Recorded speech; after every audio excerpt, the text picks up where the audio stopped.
If I was to name one skill that most correlates with success in a mechanics course, I would probably say strong algebra skills. Algebra shows up in almost every problem, and it's impossible to be too good at algebra, too fluent in algebra. If I was to name one more skill that next best correlates with success in mechanics, I would probably say the ability to draw and properly use free body diagrams, or FBDs. So that's what we're going to talk about here. I want to tell you why they're so important, what they're useful for, and for the most part, I'm going to do this by walking us through a set of 6 examples. There's 6 cases I want us to look at. We'll draw the free body diagrams, and we'll see what they're used for. Now, first of all, let me tell you that free body diagrams are used when you're applying Newton's second law. Newton's second law says if you add up all of the forces acting on an object, it will equal the mass times the acceleration. If you're going to understand the motion of an object properly, that is, if you're going to get the right acceleration, you have to know the right forces. You have to get all of the forces, and you have to add them up properly. And that's what the free body diagram is for. It gives us a tool for making sure that we get all of the forces, that we get them going in the correct directions, and that we add them up properly. So the free body diagram is the tool we use to make sure that we get the left-hand side of Newton's second law done properly. Okay, I have 6 cases I want to show you. I'll do them 3 at a time. We'll draw the cases, we'll draw the free body diagrams, and then we'll come back and we'll add the forces up to see how the free body diagrams are used. Here's the first case. It's one that we have looked at already. It's an apple resting on a table. So there's the table, here's the apple, and we'll come back in a minute and draw that free body diagram.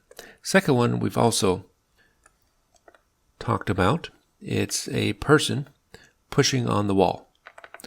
Let me redraw the wall. Here it is. All right. Now, let me try to draw a person pushing on this wall.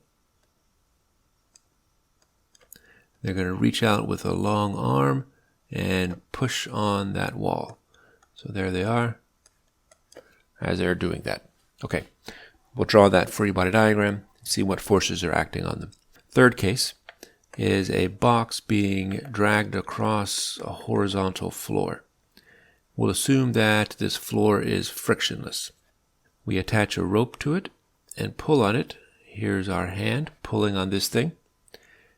And the rope makes some angle theta above the horizontal. All right, let's draw these free body diagrams. We'll add the forces up, and then we'll look at 3 more cases. First of all, the free body diagram for the apple. Now, I'm going to draw forces that act on the apple. But the first thing I want is some representation of the object itself. It happens to be an apple, but that doesn't really matter. It could just as well be a potato, or an asparagus, or an avocado, or a chihuahua, or an alligator. It doesn't matter, right? So because it doesn't matter, I'm going to draw the object as a dot. I don't want to focus on the fact that it's an apple. I want to focus on the fact that I have an object with forces acting on it, and I want to study its motion. So there it is. Now what forces act on this apple? If the apple has any mass, which we'll assume it does, then it will have a weight of magnitude mg. So weight has this magnitude in this direction. I've shown the 2 things I need to get the magnitude and direction of this force. The magnitude is mg, the direction is straight down. So anytime you have an object with mass, you can draw this weight vector, and it always goes straight down with magnitude mg. Now, other than that, something must be touching, pushing, or pulling on the object to exert a force on it. The only thing that's touching the apple is this table. So the table is going to exert a force on the apple. And from last time, we know that's called the normal force N. So there it is for the apple. I'm going to draw a line here so we keep them separate. Now we have this person pushing on the wall. Let's give ourselves another line here. and draw this free body diagram of the person. All right. Happens to be a person standing here, but it could be a dog pushing its nose against the wall. It could be a potato that's resting up against the wall. It doesn't matter. So I'm going to draw it as a dot and focus on the forces that are acting on this person. Now the person has mass, so there's going to be a weight vector going straight down. Other than that, the only thing that can exert a force on this person are things that are touching it, pushing and pulling on it. I see a couple of things that could be exerting forces. The person standing on the floor. So the floor is going to push straight up on the person with a normal force. So there's a normal force there. If there were words to go along with this problem, they would probably say something like the person is pushing on the wall, but they're not going anywhere. And that would indicate to us that there's friction on this person's feet also. The job of friction is to keep this person at rest as they're standing there. And that means that friction needs to push to the right. We'll talk much more about friction later, but in this case, it would be directed to the right. Now there's another object touching the person, and that's the wall here. The person is pushing on the wall, which means that the wall is pushing back on the person. What I need to draw here are forces that are acting on the person. So when we say free body diagram, we mean isolate the object from the rest of the world and draw forces that are acting on it. Consider everything inside that orange boundary and draw forces that are pushing on it. The person is pushing on the wall.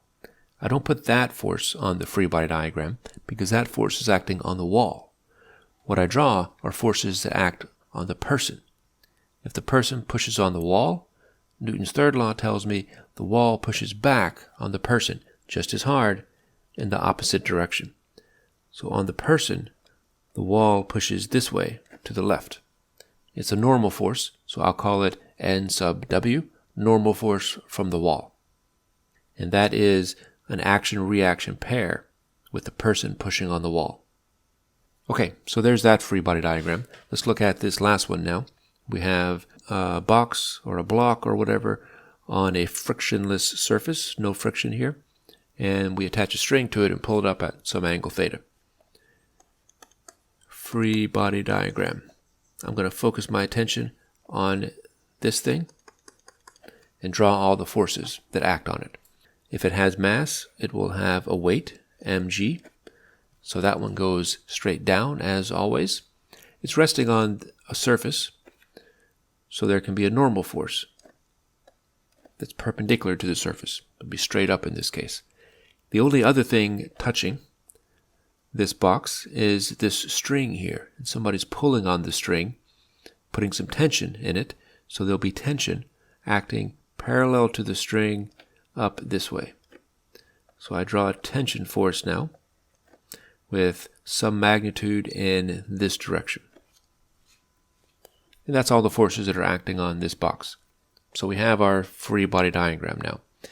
The idea, again, is to focus your attention on an object and represent all of the forces that are acting on the object, magnitude and direction. Now, why do we do this? We do this because our next step in solving a mechanics problem is going to be to apply Newton's second law. And the first thing we have to do there is add up all of the forces. So let's do that. Let's add up every force on the object. If we add the forces, I'm going to do it in the vertical direction. We'll get mass times acceleration in the vertical direction. So this is our y-axis right there. This thing tells me, literally, add up every force in the y direction. I do that with my free body diagram. I come to the free body diagram and I look for forces in the y direction. And what I see is the normal force going up along positive y and the weight going down along negative y. So we're going to have n going up is positive minus the weight is down like that. And that equals ma y. The right-hand side we'll deal with next time. The sum of the forces became n minus mg. which we got by reading our free body diagram. All right, let's look at the next one. This one has forces in both the x and y directions. If we call this the x direction and this the y direction, we're now going to have to add forces in both of those directions. So we're going to have to do this twice. We're going to add up forces in the x direction. That will tell us mass times acceleration in the x direction. And we'll do it in the y direction. Add forces in the y direction, MAY. Okay, let's do the horizontal or x direction first. This thing tells me, go to your free body diagram and add up every force in the x direction. If we do that, we come down here, what do we see? We're looking for forces that are in the horizontal direction. Not this, because it's vertical. Not this, because it's vertical, but these two. This one is in the positive x direction. Friction is pointing to the right along positive x. So we have friction. And then minus, because it's backwards, along negative x, the normal force from the wall. Minus N sub W equals MAX. So that's the left-hand side of Newton's second law, the x component. Add up every force in the horizontal. Friction was in the positive, normal force from the wall was in the negative. So that's how we do that one. And then we also have this. It tells us to add the forces in the vertical, and that'll equal MA in the vertical. In the vertical direction, we again have two. We have this normal force minus mg. N minus mg is MAY. Okay, same thing that we got over here. Now let's do this one. We're going to again have two of these sum of the forces equations, one for the horizontal and one for the vertical. So let's write one up here, add every force in the horizontal direction. That'll tell us mass times acceleration in the horizontal. And then we're going to add up every force in the vertical. That will equal mass times acceleration in the vertical. Now this is the first time we've had a force off at some angle. So we're going to draw its components so that we can see them when we need them. Here's the x component. And notice that it's adjacent to this angle theta. So this is t cosine of theta. Cosine because it's adjacent. And then we have this vertical component. And that one is t sine theta. Sine because it's opposite. So this force, the tension, has these two components. Okay, let's do the left-hand side of the x component of Newton's second law. Add all the forces up, and then we'll set it equal to MA. I have to look for horizontal forces. Well, I only see one. I only see one force that's going sideways. Of all the forces acting on this guy, only this one, t cos theta, is going sideways, and it's in the positive x direction. So when I add up all the forces along x, I get just t cosine of theta. So that's going to equal MAX. This one tells me to add up every force in the y direction, in the vertical. So I come to my free body diagram and I look for forces that are going up and down in the vertical direction. I see three.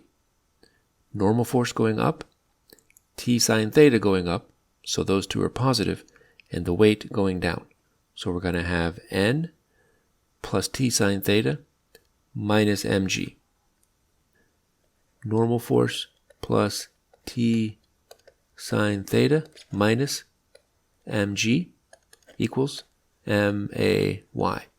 So the sum of the forces in the y direction gave us three things in this case. When we had to add up every force in the y direction, we got the normal force plus the y component of tension minus the weight. That's what the free body diagram does for us. It lets us pick out these components, these forces, in certain directions. Okay, so there's the first three cases. We'll look at the last three in the next talk.